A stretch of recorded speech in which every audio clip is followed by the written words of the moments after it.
Hello，大家好啊！好多謝大家啊，好高興大家可以睇到我呢條影片啦嚇，可以睇到即係留意到我呢個頻道啦嚇。首先介紹我自己先啦嚇，我就係司徒領隊，叫做司徒領隊。咁呢個頻道個名咧，亦都係叫做司徒領隊。其實講下呢個頻道，最主要咧，其實就最初咧因為我以前係做領隊導遊嘅。但係近年就開始冇做啦。但係都好中意即係香港嘅文化古蹟啊嗰樣嘢生態都好中意，都經常出去影相拍片嘅。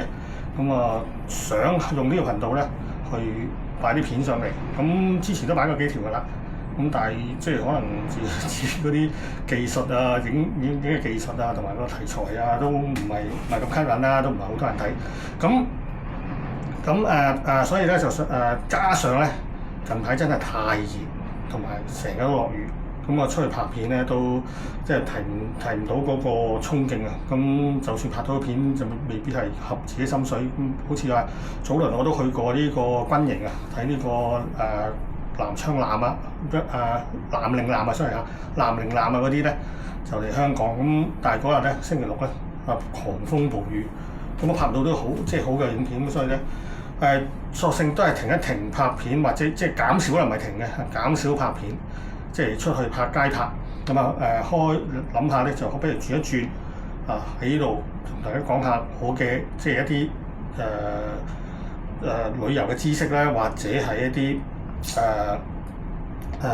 新聞啦關於生態古蹟咁樣旅遊嘅新聞咧或者係一啲旅遊嘅即係我做導遊嘅一啲嘅知識講翻晒出嚟啦，同埋啲經驗。其實我做咗導遊都我應該90年代中期入行嘅斷斷續續啦，都好多年㗎啦唔好數啦呢啲即係中段斷過，而家就開始冇太咁。做呢個頻道都係做一個即係諗住係做一個情懷啦，可以叫做情懷咧，將我自己啲旅遊嘅嘢就擺上呢個頻道嗰度賺錢咧。基本上我都覺得呢啲題材咧就唔係話可白或者係李家鼎家族嗰啲即係講嘅新聞咁吸引咁吸眼球所以我都唔係諗住賺錢呢個方向去行先嘅。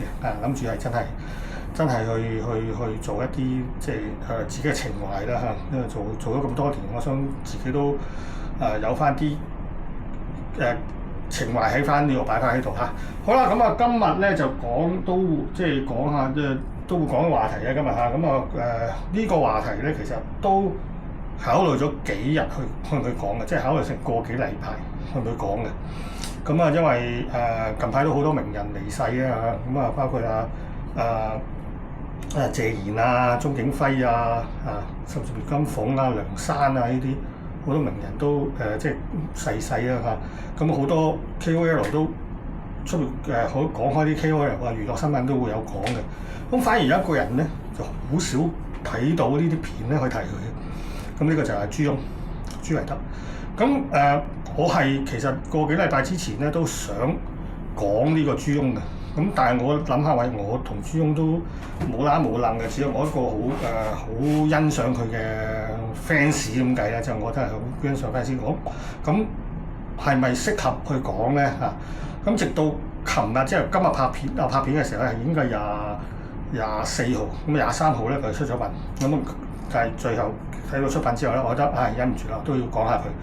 我講佢嗰個目的咧，就即係講佢嗰個範圍咧，就唔最主要今集最主要講佢嘅咧，都係一啲關於佢旅遊嘅嘢。首先第一，佢對香港旅遊業嗰個影響，同埋第二，佢對我呢個帶團嘅嘢咧，佢對我都有影響嘅。最主要向呢兩個方面講啦。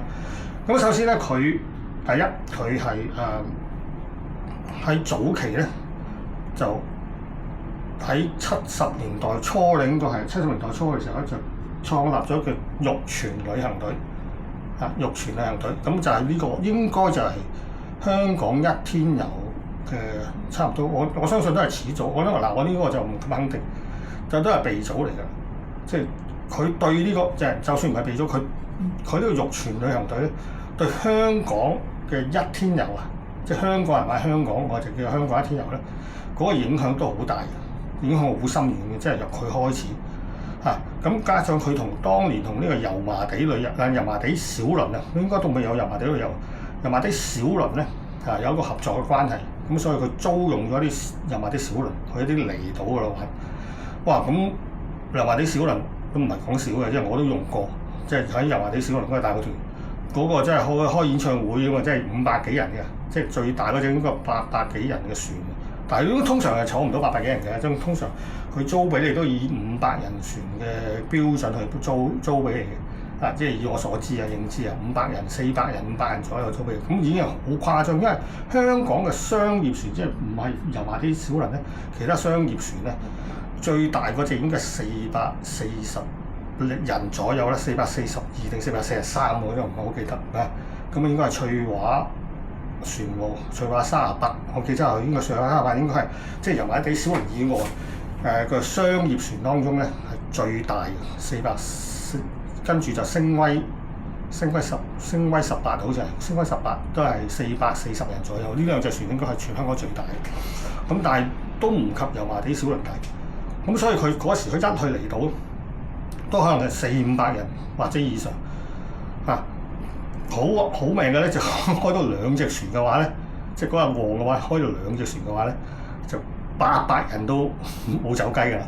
咁所以佢對呢嗰個號召力啊真係好大，因為佢以前就喺麗的呼聲啊或者係無線啊都有講過香港古蹟啊旅遊嗰啲話題嘅。咁所以佢有個吸引力。咁啊，所以玉泉旅行隊咧，咁後尾佢搞玉泉旅行隊咧，嗰個影響力就真係好大。好啦，咁啊跟住咧，玉泉旅行隊咧仲有啲禮品送嘅，即係嗰啲旅行袋啊，咁啊可能想抽獎啊嗰啲送，唔係一人一個嘅。咁但係即係呢啲玉泉旅行隊嗰啲相咧，即係嗰個旅行袋相咧，我仲可以上網揾到。咁第一個咧我就唔敢肯定嘅，因為據説咧。就係呢個玉泉旅行隊咧跟團咧就有一支玉泉汽水送埋嘅，呢個我就唔敢肯定啦嚇。咁後尾咧佢仲同 TVB 咧一齊搞埋呢個見聞會社咁去外國，咁所以佢都係好早期一啲旅行團可以去到世界各地嘅大陸咁啊，所以佢喺旅遊界嘅影響，我覺得係非常之大。好啦，咁佢一個教師出身啦，咁佢嗰個文化水平都好嘅，文化水平非常之高。咁如果我哋啲導遊都係一個粗魯人啊，講嘢非常之粗魯咧，咁如果係真係學到佢嗰個表達嘅手法咧，即係我其實學佢咧，唔單止係學佢嗰個旅遊知識，仲可以學埋個旅遊表達手法，即係高一層嘅層次嘅。呢樣真係冇人講過。咁我陣間都可以舉啲例子出嚟點解我學咗佢之後咧，我覺得自己嗰個文化水平啊，或者嗰個導遊嘅技巧層次係高咗一層嘅。咁佢早年咧，佢帶個旅行隊就咁同香港嗰個歷史考古咧，其實佢都有作出一個貢獻。咁佢曾經喺佛頭洲嗰度發現咗，就係個佛頭洲遺址有一個碑咧，就交趾國嘅稅關遺址。咁好多人咧，即係嗰時咧，就佢帶住一隊去考察去揾到嘅。咁但係我聽過一啲前輩咧就講咧話，佢帶住一班人去嘅，咁一班人揾到個 credit 俾咗佢啫嘛，其實係咪佢揾到都係成問題啦。咁但係政府嗰個刊憲咧就話一個教師去揾到嘅，咁呢個教師真係朱維德當年做教師嘅喺60年代，咁所以咧就個 credit 係俾咗佢。咁係咪真係成班人揾到而得將個 credit 俾咗佢咧？咁但係即係我哋睇翻咧係真係成班人一齊揾到嘅。咁但係一樣嘢咧就係佢係睇咗新安縣志嘅嗰啲文章新安縣志嗰啲文章啊，新安縣志就係好多就講翻呢個新安縣，即係香港當年屬於新安縣嘅管轄啊嘛。咁新安縣志就係講即係呢個新安縣嘅歷史啦。咁包括就香港，佢就揾咗呢個新安縣志嗰啲文章，就去到呢個佛頭洲嗰度咧去揾呢個古蹟嘅。咁最後咧就成班揾到啦，因為我唔知係咪真係佢揾到啦，或者係其他人揾到啦。咁但係你諗下，係佢睇咗新安縣志之後，佢帶住嗰團人去揾，咁係咪 credit 應該俾翻佢咧？我覺得應該冇問題喎，呢樣嘢係應該俾翻佢嘅喎。咁好啦，咁喺佢一啲書籍當中咧，亦都係講過呢樣嘢嘅。咁就我都有幾本嘅書，其實我覺得唔多嘅，有啲借咗俾人就冇還，咁真係火都嚟埋㗎嗰時。咁呢個就係咁睇過呢塊咧就係宋朝關稅遺址。呢本真係香港掌故，一共出咗1、2、3集嘅。咁呢本係第一啦咁就講呢個佢揾到呢個交趾角遺址嗰個碑。咁而家呢個碑咧就擺咗喺歷史博物館，咁大家有興趣可以去睇下歷史博物館，仲喺度嘅。咁另外咧，呢個佛頭洲已經係填平咗㗎啦，就冇咗呢個島。咁大概位置咧應該喺電視城嗰個位置嗰度啦。咁所以我每次帶親團坐船出海經過將軍澳，咁我都大概指一指，喂，當年朱翁就喺呢個大概呢個位置，以前叫做佛頭洲，就揾到呢個稅關遺址，都講翻跟翻佢呢本書所講嘅咁就係去講翻佢啲歷史出嚟啦。咁所以佢嘅書都幫咗我好多帶團嘅嘢啦。咁另外咧，佢另外一個就係喺馬灣嗰度咧，佢亦都揾咗個叫做九龍關借地7英尺嘅碑。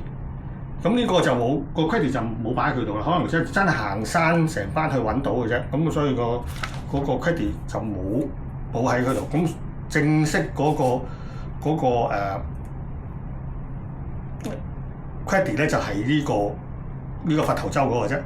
咁另外咧要講翻呢本書啦。另外咧就佢講好多離島啦。咁呢個我都開始帶離島嘅時候咧，即係離島唔係我嗰個年代即係我入行嗰個年代咧。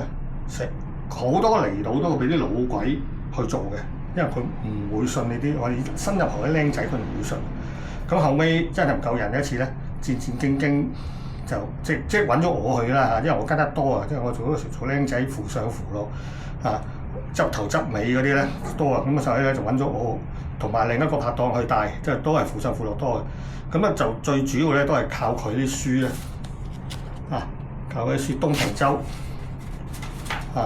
吉澳咁呢啲文章咧去做嘅。咁同埋呢個就有呢個蒲台島啦。蒲台島都即係對我影響都好深嘅。因為蒲台島喺船裏邊咧，但係蒲台島上岸你即係好多時咧離島線咧上岸講嘅係冇問題，即係有張即係帶住佢到呢度。